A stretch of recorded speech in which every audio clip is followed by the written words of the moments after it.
It is here. The day has come where I am finally talking about you. For once, I'm not going to explain what this is because we are all on it right now. I don't have to tell you that they are a multi-billion-dollar video sharing platform, and I certainly don't have to tell you how successful they are. Alright, enough of that. We all know that they're huge, and there's already been a lot of content made about them. So for this video, I'm going to try to avoid talking about the specific creators and features and that kid who bit the other kid's finger and the things that you'll more commonly see in favor of talking about the company itself, looking a little deeper into the evolution, growth, and success of the business. It's a great story. YouTube was started by three guys, a designer named Chad Hurley and two engineers named Steve Chen and Jod Kareem. Amazingly, all of them in their 20s at the time, and all of them formally associated with PayPal. Chad Hurley was even one of their first 20 employees, and I believe even had a part in designing that original logo. I have a whole video that details the story of PayPal if you're interested, but the most relevant thing here is that in 2002, PayPal was sold to eBay for $1.5 billion.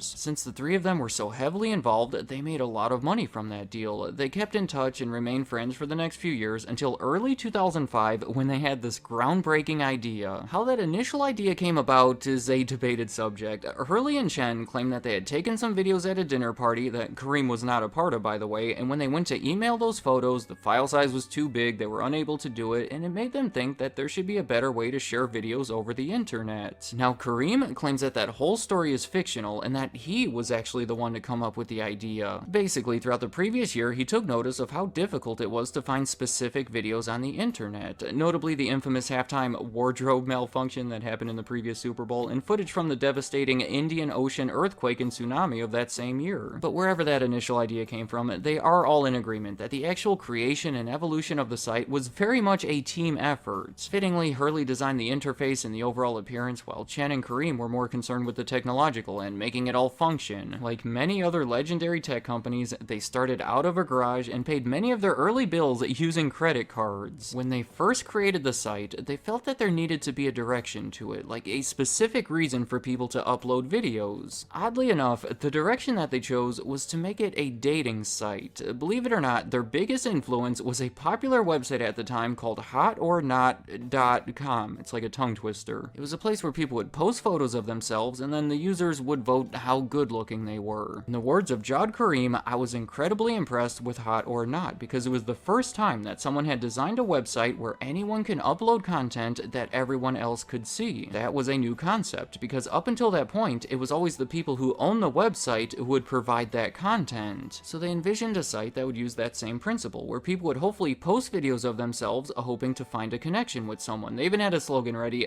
tune in, hook up. Looking back at it, I don't know, it may not have been the worst idea in theory anyway, but they had a terrible time getting people to use it. I mean, they were desperate. I guess they even took out an ad on Craigslist offering women $20 to upload a video of themselves, and even then, they couldn't get anybody to do it. They quickly gave up on the idea and widened their potential user base by allowing people to upload any kind of video they wanted. The first official YouTube video was uploaded on April 23rd, 2005. It features Jod Kareem himself in front of the elephants at the San Diego Zoo. It's like a legendary video at this point, in a way demonstrating that a video didn't have to be fancy or high quality or even well thought out to have some entertainment value. About a month later, they released their beta version to the public and it caught on pretty quick. I think that's impressive because they were competing with some similar platforms that already existed, maybe the most notable one being Google Video. But YouTube had a way of standing out from the others in that it was so simple and unpolished that it had a real non-corporate underground type feel to it. Not to mention the iconic name and logo that made it feel like it was all about you, where you can broadcast yourself. MySpace was big too, in that the users over there would commonly link YouTube videos to their pages. It actually became their greatest single source of traffic in the US, which I am pretty sure is not the case anymore. By the end of the year, they had some of their first ever viral videos. A Nike ad featuring Brazilian soccer player Ronaldinho doing some impressive stuff with a soccer ball was the first video to reach 1 million views. And then the SNL comedy music video Lazy Sunday with Andy Samberg and Chris Parnell was getting a lot of attention as well. Now, I could be wrong about this, but I believe that was the first video that I had ever seen on YouTube. Let me know if you remember your first video. Their big issue during this time was a troubling lack of money. As they became more popular, the costs kept getting higher, paying for the bandwidth and the servers and dozens of employees. Meanwhile, there was almost no revenue coming in because at that stage they were much more concerned with growing their user base. They felt that putting ads in the videos would detract the viewers and make them lose that whole underground feeling that was so important at the time. To keep things running, they found an investor called Sequoia Capital, and they provided $11.5 million, but I think we all know that the big moment, the one that changed the internet forever, happened in October of 2006. That is when Google paid $1.65 billion to buy YouTube. It was by far their biggest acquisition to that point, but they were able to do it without much trouble, partially because Google had paid for it using their own stock that had gone up quite a bit over the past few years. I think most would agree that this was everything lining up perfectly. Google and YouTube were like the perfect fitting puzzle pieces where the two had exactly what each other needed. As I mentioned, Google Video, their competing service, was not doing nearly as well, so buying the market leader was their way of taking control. And on YouTube's end, they needed someone that was bigger, that can protect them and keep things running while they continued growing their user base and ultimately figure out how to become profitable. Plus, Google had a huge network of advertisers, available data storage, and a legal team to fight copyright issues. I realize that copyright issues remain a huge issue on YouTube, but I think we can say that back then they were far more concerning. There was a music sharing website called Napster that had shut down mostly due to copyright issues a few years earlier, and many people were calling YouTube the video version of that, predicting that it would have a similar fate. Mark Cuban, the owner of the Dallas Mavericks basketball team and former owner of the internet radio site Broadcast.com, was especially vocal in his concerns, saying that only a moron would buy YouTube. I don't know if I would have gone that far, but I definitely see where he was coming from. Paying $1.65 billion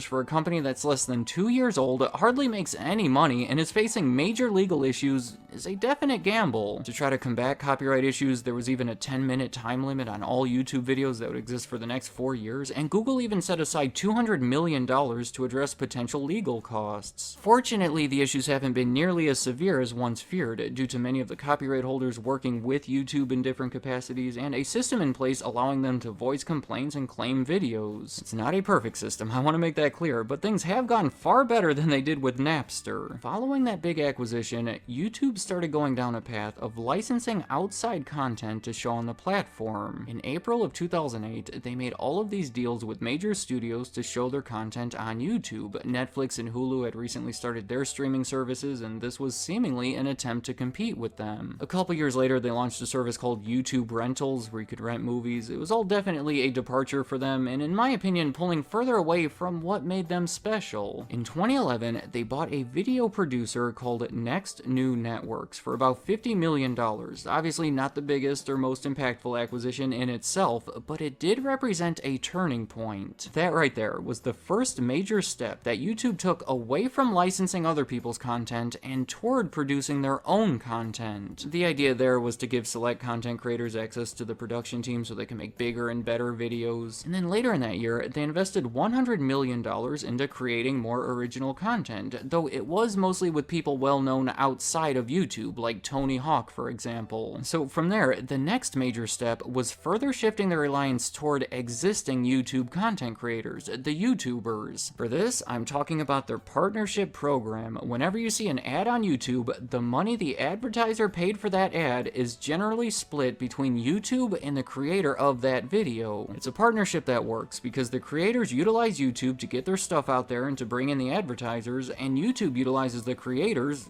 for their creations. It's the idea that if the creators get paid for what they do, they'll put more time and effort into it and it'll turn out better, and then that'll attract more viewers, and it's a great cycle. Before Google was involved, none of this existed. The viewer would see maybe an occasional banner ad when watching a video, but the revenue was never split with the creator. In 2007, only months after Google took control, they introduced the partnership program. You had to apply for it, it was pretty exclusive, and there was very little revenue overall anyway, because it was another year and a half before YouTube started showing the much more valuable pre-roll ads, the ones that you're forced to watch before the video starts. By 2011, YouTube said that there were hundreds of partners making 6 figures a year, meaning it was possible for a select group of people to make a career out of it, but the following year, as part of their push toward original content, they opened the gates. They extended the partnership program to essentially everyone. 5 years later, again mostly due to copyright issues, they narrowed it down to where you needed to have 10,000 views to qualify for it. That has since been changed. As the audience grows, more creators join in making the videos, and then more advertisers join in and advertising on those videos. It's a cycle that continues to expand, shown by the fact that YouTube's ad revenue has more than tripled since 2017, actually growing at a faster rate than the rest of Google. As of the end of 2021, YouTube accounts for over 11% of their total revenue, and that doesn't even include YouTube subscription revenue. In 2015, they introduced YouTube Red, whose name was later changed to YouTube Premium. It gives the users the option to get rid of all those ads for a monthly fee, but another part of it is the original content, that unlike the previous initiative with Tony Hawk and all of that, a lot of the content is produced by existing YouTube content creators. I think further showing the reliance on the creators that grew with the platform. And to finish things off, probably the most significant change in a long time has been YouTube Shorts. They are vertical videos that are less than a minute long and suspiciously similar to what you would see on TikTok. Well, obviously, it's YouTube's response to it. They were introduced in India in 2020 and then in the US and most of the other countries the following year, and already account for billions of views every day. They're also different in that they don't have ads attached to them, so they're not part of the existing partnership system, but they did commit $100 million to motivate people to create these shorts in hopes that, much like they did before, there will be an effective way to monetize them once they grow an audience. Let me know in the comments, what do you think of YouTube? It's not a perfect system. They've had many issues and criticisms over the years from users, creators, and advertisers, but overall, I would say it's pretty amazing. What has been your experience with the platform from any of those perspectives as a user, creator, advertiser, and what do you see for the future of it? Maybe you think that the YouTube Shorts are going to take over. I don't know. And any other thoughts you have about YouTube, leave them in the comments. I'd like to hear what you have to say.